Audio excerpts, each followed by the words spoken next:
tym tygodniu ćwiczenie, które bierzemy na tapetę, kettlebell swing, a bardzo fajne uzupełnienie tego, co robiliśmy w zeszłym tygodniu, czyli ćwiczeń z elementem dwubojowym, a więc zarzutu z nadkolan, gdzie biodro pracowało jakby w takiej manierze do góry, do wypchnięcia. Tutaj zmienimy troszkę ten wektor i biodro popracuje z tej pozycji do przodu. A co za tym idzie, gdzieś fajnie będzie to korelowało z tymi rzeczami, które są związane z przyspieszeniem, czy też zmianami kierunku biegu. Pozycja początkowa, stopy, szerokość bioder, tak zwana pozycja atletyczna, mniej więcej taka jak spotykamy ją często na boisku.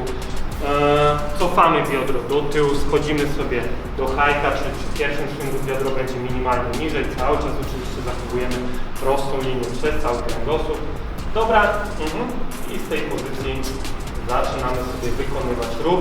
Ruch polega na klasycznym zawiasie, jest on zbliżony do tego, co się dzieje przy martwym ciągu, biodro wędruje do tyłu, żeby potem dynamicznie przejść do wypchnięcia go w przód.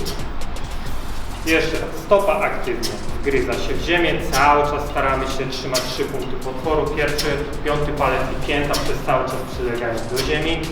Dobra, możemy sobie odłożyć, tak żebyśmy Cię nie zabili. Asia cały czas trzyma ładnie kręgosłup w czasie zejścia, cały czas utrzymujemy dynamiczną stabilizację tutaj całego kręgosłupa, to jest też niezwykle ważne, szczególnie przy sportach uderzanych, sportach kontaktowych, gdzie to ryzyko urazów, szczególnie w odcinku gdzieś tam szyjnym, czy też piersiowym, no i lędźwiowym, wiadomo, jest stosunkowo duże. Zwróćcie uwagę, że Asia czekała aż do samego końca z tym wypchnięciem biodra do tyłu, czyli gdy odważnik był dopiero na tej wysokości, ona cofała biodro.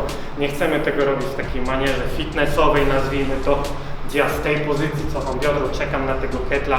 Chcemy, żeby ten ruch był od tego miejsca maksymalnie szybki, maksymalnie dynamiczny, bo to jest to, co staramy się uzyskać w sporcie.